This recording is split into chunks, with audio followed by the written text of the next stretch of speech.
Looks like we've got a quorum, so I will call the Senate Education and Youth Committee to order. Our first bill before us today is a House bill. It's House Bill 402.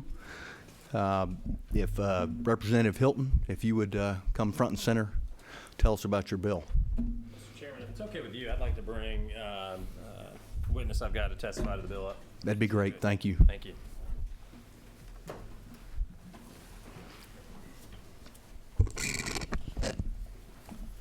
Thank you, Mr. Chairman. Members of the committee, honored to present to you House Bill 402. I'll be reading this afternoon from LC 491355S. This bill passed the House Education Committee unanimously as well as the House floor just a few weeks ago.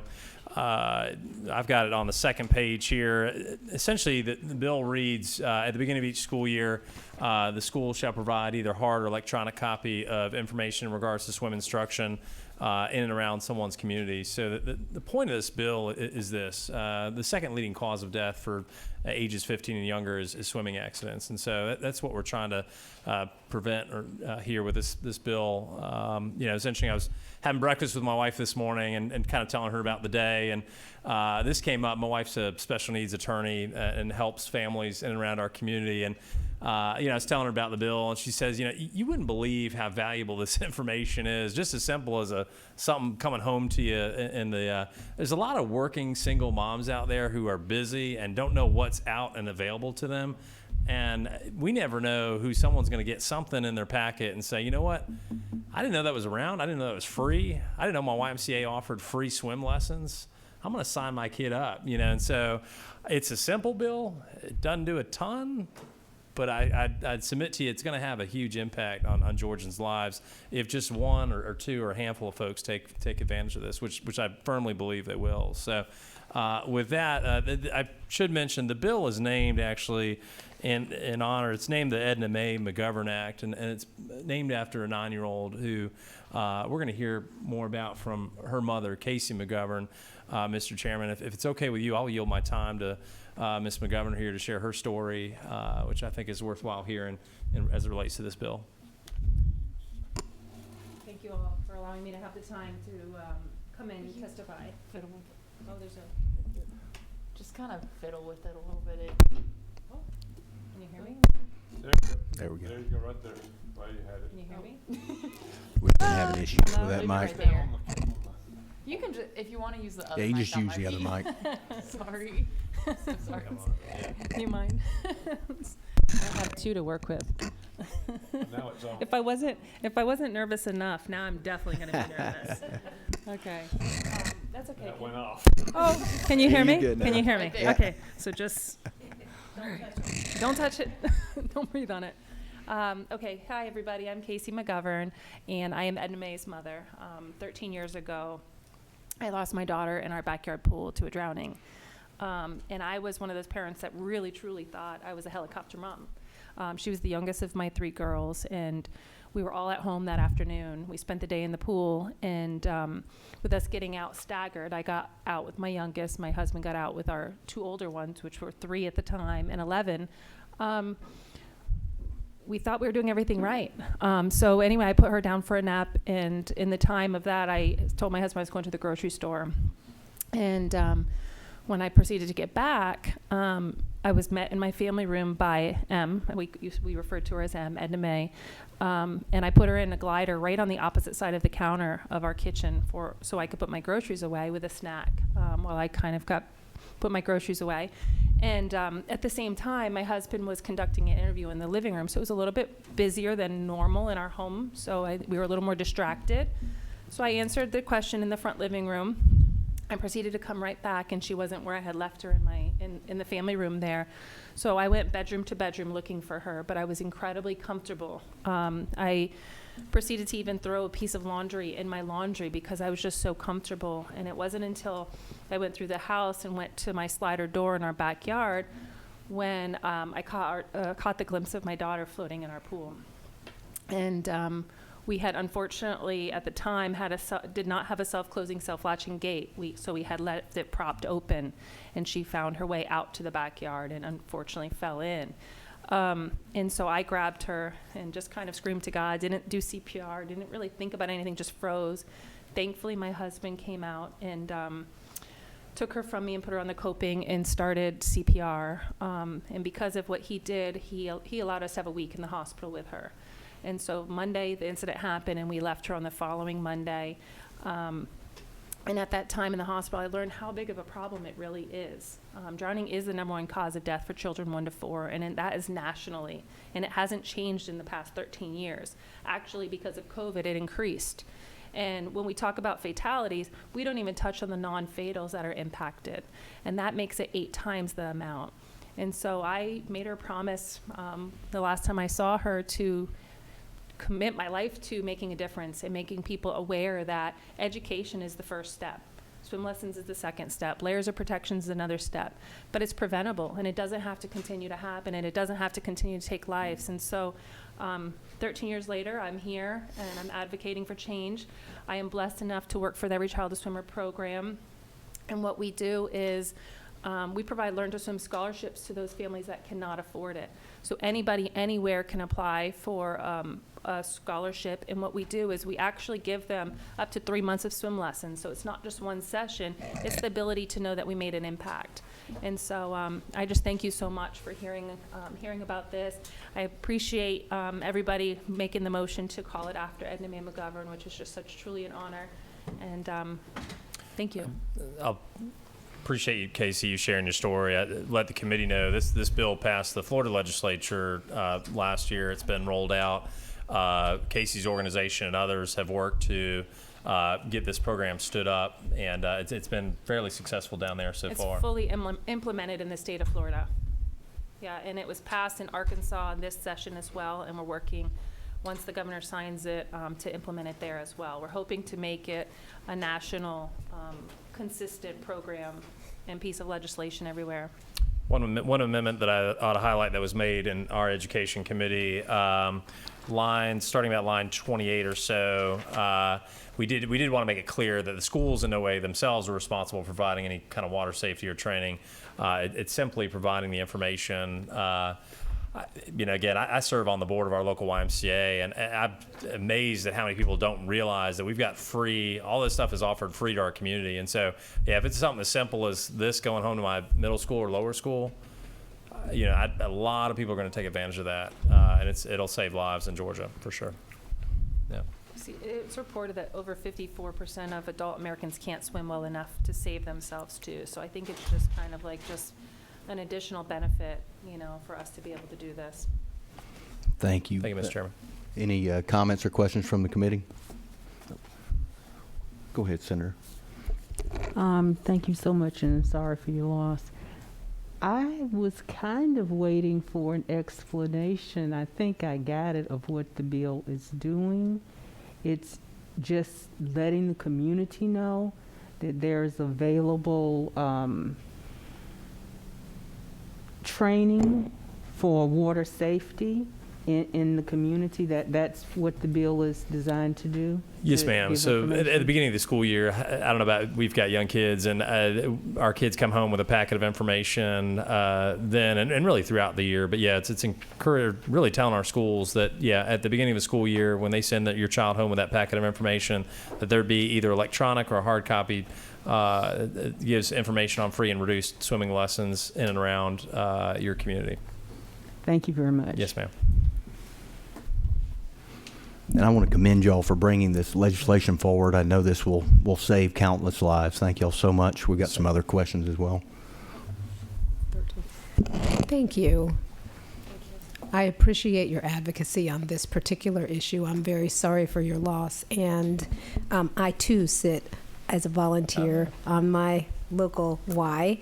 And water safety and swimming is such a huge priority also with the Y. And you named some statistics before, but I kind of wanted to just underscore for everybody that, we have lifeguard shortages also that have been exacerbated by COVID. We have pools where the lifeguards are having shorter hours than they might typically, and we do have a much heavier reliance upon each of us, whether we're adults or whether we're the children in the water, to actually know those water safety rules and be able to kind of take care of ourselves. So I think I really appreciate and am very favorable on this bill. I look forward to voting yes in just a moment, should we get the motion, which I'm sure we will. And I would even say, at the right time, I would like to make a motion to pass. Thank you. We've got one other question. Senator Steele. She beat me to it. I was just going to make a motion to pass, so I'll second. We've got a motion and a second do pass. All in favor, please raise your right hand. Bill passes unanimously. Congratulations. Thank you, Mr. Chairman. Do y'all have a Senate sponsor picked out yet? I was hoping the guy that all things pools go to Senator Still. I Yes. heard. There we So, go. And Yeah. they should. I like it. Figured I'd keep Mr. it Olympian. consistent. Yes. And just as a fun fact, the Everett Child Swimmer program, in a very, very, very long time ago, I was the very first high school sponsor in the state of Florida for that program when it was started in the 1980s. So Oh, very it's good. really amazing for this to come full circle. So thanks for all y'all are doing. Thanks, Senator. Very Thank good. you, guys. Thank y'all. Thank you very much. Yes, sir.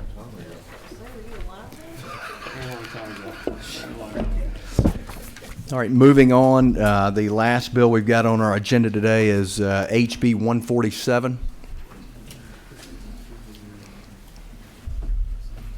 Representative Wade, how are you doing today, sir?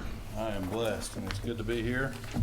And I've invited Senator Hodges, floor leader in the Senate, to join us because he's going to be the one carrying the legislation should the committee move it forward. Very good. All right, if you would start us off, give us the LC number you're working Sure. off of. So today I'm bringing to you the Safe Schools Act, which is LC 491174 EC, which is House Bill 147. This is a governor's priority bill. This bill does basically four things. First, this will continue to keep the commitment for Georgia's students and faculty safety efforts. We want to ensure that we continue to build on that. And I know that you guys are probably familiar with the budget and some of the efforts around continue to provide funds for that effort. 60,000 per school, I believe, is the current number that's been allocated for that, and this can be one of the areas in which school systems can utilize those funds. We want to ensure that folks on the committee know that superintendents, organizations like GSBA, GSSA, Gale, also in the public safety realm, GEMA, GIPSTIC, all of these agencies have been providing input, and they are all supportive of this legislation. And we understand that we are a local control state, and so we have been very diligent in ensuring that we're not requiring too much of a mandate. I want to disclose there is one mandate that is in the bill, and that is that annually that school systems will be required to have a incident response drill. They have to do that by October 1st. And I know that there are some people that have concerns, but what we did is we acknowledged that local school systems will be able to determine the day that happens, as long as it's done before a certain date. I believe October 1st is what the language will provide. They can decide if those are announced or unannounced. They can also design those safety drills to depending on what is best for their community. Urban centers are very different than rural centers. The risks, the incidents can be are not just a school shooting. That is one, obviously, scenario that I think it's important for us to plan. But, I'm reminded that I saw my dean of my university earlier. Many of you know that we celebrated the 150th anniversary of UNG, and I know I've got a fellow alum, and I appreciate her leadership in the committee and in the Senate. I was a senior at UNG on September 11th, 2001. There was nobody prepared for an incident, even on a college campus at that time, as to what that would do to that community. And friends of mine that were going to graduate with me in December that made a decision to withdraw and then enlist, foregoing their graduation to serve our country. I know that that's not an exact comparison to what we're talking about, but we don't know what risks can occur, and school systems need to have an opportunity to go through those exercises, to tabletop, to consider what do they need to prepare for so that they can protect students and faculty and prevent the most, worst case scenarios from happening. And when those things happen, to be able to mitigate that risk. It's also going to require them to do what they're doing currently, but to share it higher up the public safety food chain. Right now, school safety plans are being shared with local law enforcement, whether that's, sheriffs or within the city police force realm. This is going to require them to share that information with their GMA counterparts, Homeland Security, so that if there is an incident, that all parties that are going to be charged to try to come in and, isolate or bifurcate that risk, they'll all be singing from the same, I'm a Baptist, same songbook, And so this will encourage that process to happen. They're already doing it. It's just we want to make sure that they're sharing that interagency. Lastly, and this is optional for schools, the bill is going to allow folks like the PSC and GMA and other folks within the educational realm to come together to design a curriculum and a program for a certification to be earned that would allow, if a school system wants to send a faculty person, a teacher, whether they're young, experienced, whatever, that has an interest in school safety and anti-gang deterrence and identification, they will be able to earn a certification. This legislation outlines that process, and it's optional. But I can tell you, my wife is a middle school administrator. She's a career educator, 21 years. And she has, in my community, we've got retired military, and I know that we have a couple of young, early in their education career, but coming out of the military 8, 10, 12 years, and they have an interest in being that person, that point of the spear, not necessarily from a public safety standpoint, like an SRO, but somebody locally that could be a teacher, whether it's a social studies, science, PE, whatever, but they've got leadership skills, they've got a background. We don't currently have a process to allow them to have a certification that would serve both the education realm, but also what would become a public safety need immediately. So this legislation does just that. I'm happy to answer any questions, and I appreciate your favorable consideration and the time that you've committed to continue this process to protect our students and our faculty. Thank you. Senator Eccles. I just want to speak briefly as a former teacher. I think we must have graduated the same year. I'm an O2 graduate. What I'll say is that, when I was a teacher, my school had a gang problem, and I went through gang training by our local task force, and the information I learned was invaluable to pick up on things that are happening in the classroom so that it doesn't spill over into an all-out war in the hallways during class change. So I appreciate this, and I also appreciate the drills, because when an emergency happens, the first thing you do is panic and freak out and forget what you're supposed to do. That's the teachers, the students, and everyone. So there's no better way for us to be prepared in case something shall happen than to practice for that. So thank you for this legislation. Senator Sims. Thank you, Mr. Chairman. First of all, I want to, also thank you for bringing the legislation. It's very important that we understand what to do and how to proceed if something happens in our buildings. We do fire drills annually in our schools. We used to do them monthly. I'm not sure what they do now because it's been so long since I've been in the school. And I really think, as talking to another person, can I say who I was talking to? Okay. Talking to Miranda, I asked if we could do the drill twice instead of once, because you get children in different periods of the year. A lot of them will wait and come, if their parents are moving, if they are very mobile, they'll wait until after Christmas to come, or some other, I think it's mostly after Christmas, to make moves. So you get a new batch of children, and they will not be accustomed to the procedures that are used in the school that they are currently attending. So twice a year instead of once a year, if we could do that. And I was not clear on the $60,000 per school, Are we is this a budgetary item that we're also asking for? And do we have a physical note? So, if I may first thank you for your thoughtful discussion. So, there's nothing in this bill that will prohibit a school system locally from deciding to have multiple drills for any of those issues. And I also want to make sure that the committee knows that there is an opportunity for both. You know, locally, if there is a student that needs to opt out, families will have that option. That's currently the process with other types of drills, as well as faculty. I shared with our committee that we had a pretty bad tornado come through that was an offshoot of Hurricane Michael, and we had a faculty member. I'm a former school board member in Dawson County, and we had a faculty member that lost a loved one due to that incident. They were in our school system, and they worked out an arrangement through an opt-out process that they could just not participate in that because it was one of those situations that just brought back horrific memories.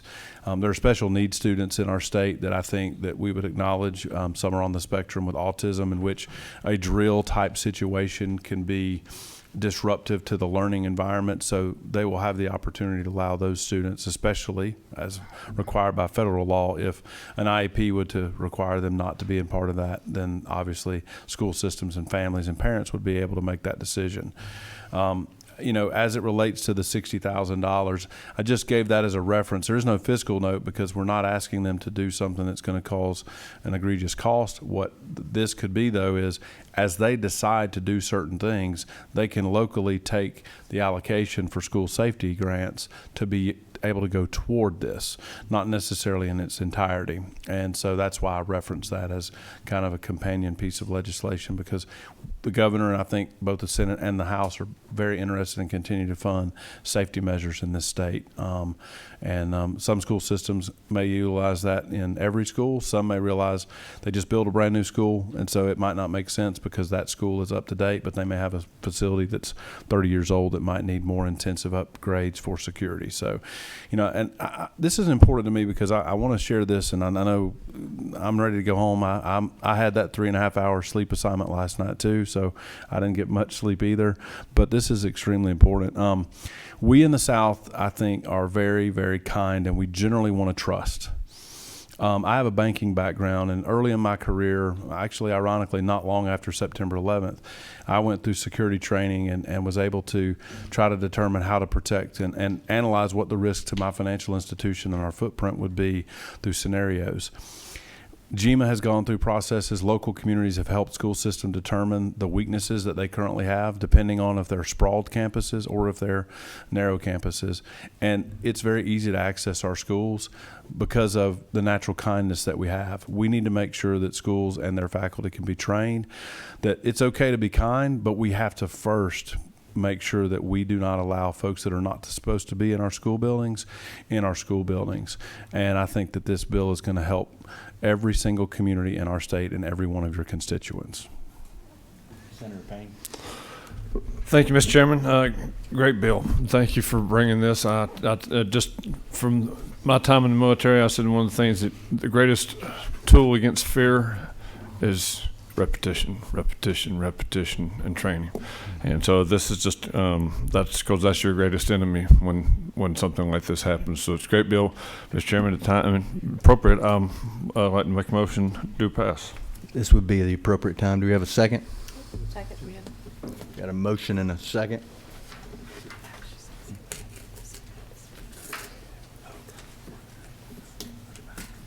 All in favor, raise your right hand. Any opposed, same sign.